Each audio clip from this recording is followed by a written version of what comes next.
காது குத்துனா வலி இருக்குன்னு பயப்படுறீங்களா? இனி அந்த கவலையை விடுங்க.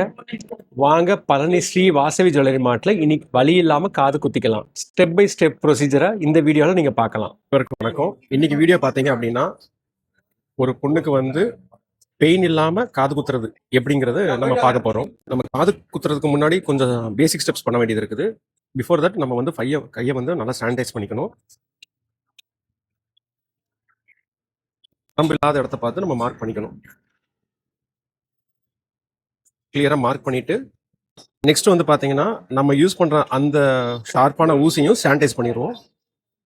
நல்லா கிளியரா சானிடைஸ் பண்ணிட்டு அதை நல்லா கிளியரா தொடச்சிருவோம். நல்லா ஷார்ப் எட்ஜ் இருக்கான்னு பார்த்துக்கணும்.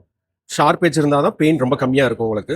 ப்ரொசீஜர் வந்து பார்த்தீங்க அப்படின்னா நம்ம செலக்ட் பண்ண ஸ்டெட்டில் வந்து அந்த நீடில் வந்து கரெக்டாக சீட்டிங் கொடுக்கணும். அதுக்கு முன்னாடி வந்து பார்த்தீங்கன்னா நாங்கள் காது பெயின் இல்லாத உண்டான ப்ரொசீஜர்லாம் நாங்கள் ஃபாலோ பண்ணிட்டோம். ப்ரொசீஜர் ஃபாலோ பண்ணி இப்போ இந்த பொண்ணுக்கு காது குத்த போகிறோம். வாங்க பார்க்கலாம்.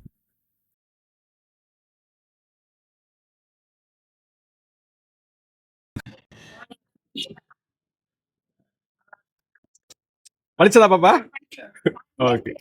No pain only gain. இந்த வீடியோ உங்களுக்கு யூஸ்ஃபுல்லாக இருந்ததா உங்கள் ஃப்ரெண்ட்ஸ் அண்ட் ஃபேமிலிக்கு ஷேர் பண்ணுங்கள்.